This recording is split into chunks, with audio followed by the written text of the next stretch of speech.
ఆంధ్రప్రదేశ్లో అధికారం చేపట్టిన చంద్రబాబు ప్రభుత్వం యాక్షన్లోకి దిగింది. గత ప్రభుత్వంలో జరిగిన అక్రమాలపై ఫోకస్ చేసింది. చంద్రబాబు సర్కార్ తొలి టార్గెట్ రోజాపైనే ఉందని తెలుస్తోంది. మాజీ మంత్రి రోజాపై సిఐడికి ఫిర్యాదు వెళ్లడం కలకలం రేపుతోంది.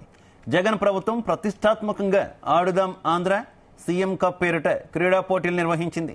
క్రీడా శాఖ మంత్రి ఆర్కే రోజా క్రీడా ప్రాధికార సంస్థ చైర్మన్గా బైరెడ్డి సిద్ధార్థ్ రెడ్డి ఆధ్వర్యంలో క్రీడా కార్యక్రమాలు జరిగాయి. అయితే ఆ పోటీలో భారీగా అవినీతి అక్రమాలు చోటు చేసుకున్నాయనే ఆరోపణలు వెలుగులోకి వచ్చాయి.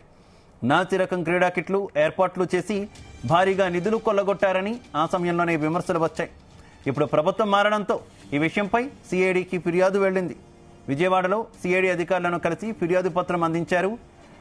ఆర్జీ ప్రసాద్ ఆడుదాం ఆంధ్ర పేరుతో 100 కోట్ల రూపాయల అవినీతి అక్రమాలు జరిగాయని ఆరోపించారు. రోజా బైరెడ్డి సిద్ధార్థ్ రెడ్డి కలిసి అనేక అవకతవకలకు పాల్పడ్డారని చెప్పారు.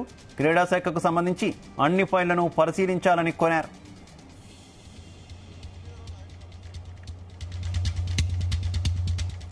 రైట్, గత ప్రభుత్వంలో జరిగిన అవకతవకలపై ఒక్కొక్కటిగా ఫిర్యాదులు అందుతున్నాయి. ప్రస్తుతం మాజీ మంత్రి ఆర్కే రోజా మీద ఫిర్యాదు వచ్చినట్టు తెలుస్తుంది. ఇదే విషయానికి సంబంధించి మరింత సమాచారం మా కరెస్పాండెంట్ నాగేశ్వరరావు అందిస్తారు. నాగేశ్వరరావు, రోజా మీద ముఖ్యంగా ఆడుదాం ఆంధ్ర ప్రోగ్రాంలో అవకతవకలు జరిగాయంటూ కూడా సిఐడికి ఒక ఫిర్యాదు వెళ్ళినట్టు తెలుస్తుంది. వివరాలేంటి? శివ, ఆంధ్రప్రదేశ్ లో ప్రభుత్వం అధికారం చేపట్టిన ఆ కొద్ది గంటల్లోనే 24 గంటలు గడవక ముందే చంద్రబాబు నాయుడు ముఖ్యమంత్రిగా పదవి బాధ్యతలు చేపట్టిన 24 గంటలు గడవక ముందే ఆ సిఐడిలో కేసు నమోదైంది. ఏదైతే ఆంధ్రప్రదేశ్ లో తాము అధికారంలోకి రాగానే అవినీతిపై పెద్ద ఎత్తున యుద్ధం చేస్తామని, అవినీతికి తార్పడిన వాళ్ళని ఖచ్చితంగా వెంటాడతామని చెబుతున్నారు. దీనికి సంబంధించి లోకేష్ ప్రధానంగా రెడ్ బుక్ ఓపెన్ చేసినట్టు మనకు అర్థమవుతా ఉంది. ఈ రెడ్ బుక్ లో ఏదైతే లోకేష్ పదే చెబుతున్నాడో ఆంధ్రప్రదేశ్ లో అవినీతి చేసిన, అలాగే వాళ్ళ ఏదైతే టీడీపీ వైసీపీ ప్రభుత్వం టీడీపీ మీద దాడులు చేస్తున్న నేపథ్యంలో ఎవరిని కూడా వదిలిపెట్టమని పదే చెబుతున్నారు.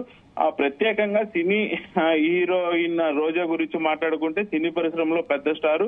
అలాగే ఏదైతే ఆంధ్రప్రదేశ్ లో వైసీపీ ప్రభుత్వంలో క్రీడా శాఖ మంత్రిగా పనిచేసింది. క్రీడా శాఖ మంత్రిగా పనిచేసే టైంలో పవన్ కళ్యాణ్ మీద గానీ, అలాగే ఏదైతే లోకేష్ ఉన్నాడో లోకేష్ మీద కూడా పెద్ద ఎత్తున ప్రతిరోజు కూడా విరుచుకుపడే సందర్భం ఉంది. అయితే ప్రత్యేకంగా రోజాని ట్రబుల్ షూటర్ గా కూడా వాడుకునే వాళ్ళు. చిన్న సందర్భం వచ్చినా గానీ రోజా చేత ఖచ్చితంగా ప్రెస్ మీట్ పెట్టించి భారీ ఎత్తున చంద్రబాబును గానీ, లోకేష్ గానీ, పవన్ కళ్యాణ్ గానీ తిట్టాలంటే ఆ రోజా ముందు వరుసలో ఉంటారనే దాంట్లో ఎటువంటి సందేహం లేదు. మొత్తానికైతే ఆ రోజా మీద అయితే మొదటిసారిగా కేసు ఫైల్ నమోదైంది. వైసీపీ ప్రభుత్వం దిగిపోయి టీడీపీ ప్రభుత్వం వచ్చిన తర్వాత ఇది రెండో కేసుగా చంద్రబాబు నాయుడు అధికారం చేపట్టక ముందు ఒక కేసు నమోదైంది. ముఖ్యమంత్రికి అధికారం చేపట్టిన తర్వాత 24 గంటల్లోపే సిద్ధార్థ బైరెడ్డి మీద, అలాగే క్రీడా శాఖ మంత్రి రోజా మీద కూడా ఆ కేసు నమోదవటం మాత్రం రాష్ట్రంలో సంచలనంగా మారింది. దీనికి సంబంధించి కూడా ఆ టీడీపీ యుద్ధం ప్రకటించిందనే ఒక రకంగా చెప్పుకోవాలి. దీంతో ప్రధానంగా చూసుకుంటే ఆ రోజా క్రీడా శాఖ మంత్రిగా ఉంది. అలాగే క్రీడా శాఖ సంస్థకు సంబంధించి శాపకు చైర్మన్ గా బైరెడ్డి సిద్ధార్థ రెడ్డి ఉన్నారు. వీరిరువురు ఆధ్వర్యంలో ఆంధ్రప్రదేశ్ లో యువతీ యువకులకు సంబంధించి ప్రత్యేకంగా ఆడుదాం ఆంధ్ర అనే కార్యక్రమం రూపొందించారు.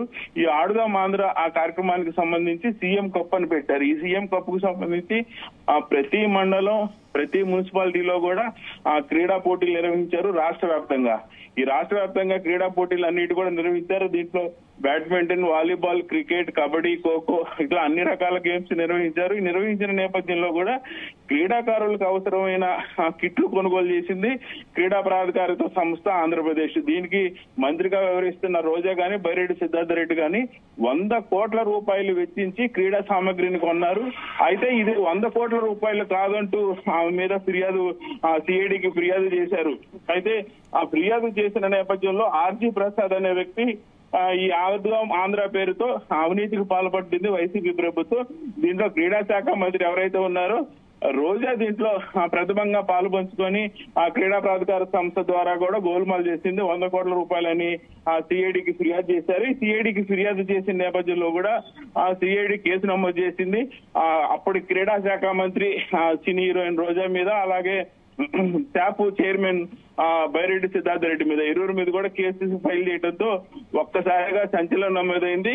ఏదైతే గత 3 రోజులుగా కూడా వైసీపీ నేత మాజీ ముఖ్యమంత్రి జగన్మోహన్ రెడ్డి సమావేశం ఏర్పాటు చేస్తున్న ఒక రోజు ఎమ్మెల్యేలతో, ఒక రోజు ఎమ్మెల్సీలతో, నేడు ఎంపీలతో కూడా పార్లమెంటరీ అభ్యర్థులు, పార్లమెంటరీ నేతలతో కూడా సమావేశం ఏర్పాటు చేశారు. ఈ సమావేశం ఏర్పాటు చేసిన నేపథ్యంలో కూడా ఇలాంటిది ఏదో ముందే కొంచెం అవగాహన ఉండడంతో జగన్మోహన్ రెడ్డి ముందు నుంచి అందరినీ హెచ్చరిస్తా ఉన్నారు.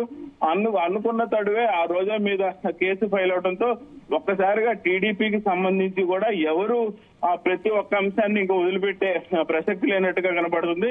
ఖచ్చితంగా ఇది 2-3 రోజులకు ఒక కేసు అయితే వైసీపీ ప్రభుత్వానికి సంబంధించిన ఎవరైతే గోల్మాల్ చేస్తారో ముఖ్యంగా అధికారులను కూడా టార్గెట్ చేసి వదిలిపెట్టిన పరిస్థితి అయితే ఖచ్చితంగా ఉంది. దీనికి సంబంధించి కూడా అదే విధంగా వైసీపీ ప్రభుత్వ అధికారులు ఉన్నప్పుడు టీడీపీ నాయకులను టార్గెట్ చేసి పలు రకాలుగా ఇబ్బంది పెట్టారు. లోకేష్ ని జైల్లో పెట్టారు, పవన్ కళ్యాణ్ అలాగే నాగేశ్వరరావు, మాజీ మంత్రి రోజా మీద ఇంకొన్ని ఆరోపణలు కూడా ఉన్నాయి. ముఖ్యంగా తిరుమల తిరుపతి దేవస్థానానికి సంబంధించి చాలా మందిని డబ్బులు తీసుకొని బ్రేక్ దర్శనానికి తీసుకెళ్లారనేటటువంటి ఆరోపణలు ఉన్నాయి. బాధ్యతలు చేపట్టిన తర్వాత స్వామి దర్శనానికి వెళ్ళినప్పుడు కూడా చంద్రబాబు కూడా అన్నారు, తిరుమల నుంచే ప్రక్షాళన మొదలు పెడతాము, తప్పులు చేసిన వారిని మాత్రం వదలము అంటూ కూడా ఆయన వార్నింగ్ ఇచ్చిన పరిస్థితి కదా. ఏంటి ఆ విషయంలో కూడా ఏమైనా కేసు నమోదయ్యే అవకాశం ఉందా రోజా మీద? ఖచ్చితంగా ఏదైతే చంద్రబాబు నాయుడు తిరుపతి దేవస్థానం నుంచి 2 రకాల మాటలు చెప్పారు. ఒకటి, హిందూ ధర్మంపై తిరుపతి దేవస్థానంలో హిందూ ధర్మంపై ఏదైతే ఉద్యోగస్తులకు సంబంధించిన బాధ్యత తక్కువైందని చెప్పారు. అలాగే తిరుపతి దేవస్థానంలో భారీగా అవినీతి జరుగుతుందని చెప్పారు. ఈ 2 ముక్కలు చెప్పిన నేపథ్యంలోనే ఖచ్చితంగా రోజా పేరు సోషల్ మీడియాలో చక్కర్లు కొట్టింది. రోజా కూడా ప్రతిసారి రోజా వెళ్ళినప్పుడు కూడా రోజాతో పాటు 30 మంది నుంచి 40 మంది లోపు వెళ్ళటం, రోజా వెళ్ళిన ప్రతిసారి కూడా ఎక్కువ మంది ఆమె ఉండటం కూడా దీనికి ప్రాధాన్యత సంతరించుకుంది. అయితే ఖచ్చితంగా రోజా వెళ్ళినప్పుడల్లా ఇంతమందిని తీసుకుని వెళ్ళటం పట్ల కూడా ఎంక్వైరీ చేసే ఆలోచనలో ఖచ్చితంగా ఉన్నారట్టు సూచనలు అయితే కనపడతా ఉన్నాయి. రోజా కూడా వెళ్ళిన ప్రతిసారి ఇంతమందిని తీసుకుని వెళ్తున్నారని వైసీపీ ప్రభుత్వంలో ఉన్నప్పుడే పెద్ద ఎత్తున చర్చ జరిగింది. అయితే చర్చ జరిగిన నేపథ్యంలో చంద్రబాబు నాయుడు తిరుమలలో చేసిన కామెంట్స్ 2 బేరీజ్ చేసుకుంటే ఖచ్చితంగా త్వరలో రోజా తిరుపతి దేవస్థానానికి ఎన్నిసార్లు వెళ్ళిన క్రమంలో ఎంతమందిని తీసుకువెళ్లిన ప్రతి ఒక్కరిని దర్శనం ఫ్రీగా తీసుకువెళ్ళిందా, లేకపోతే వాళ్ళకి ఏమన్నా ఛార్జ్ చేసిన అన్న కోణంలో అయితే విచారణ జరుగుతుంటది. ఖచ్చితంగా 100% జరుగుతుందని చెప్పుకోవాలి. అయితే ఖచ్చితంగా ఆధారాలు అనేవి దొరికితే మాత్రం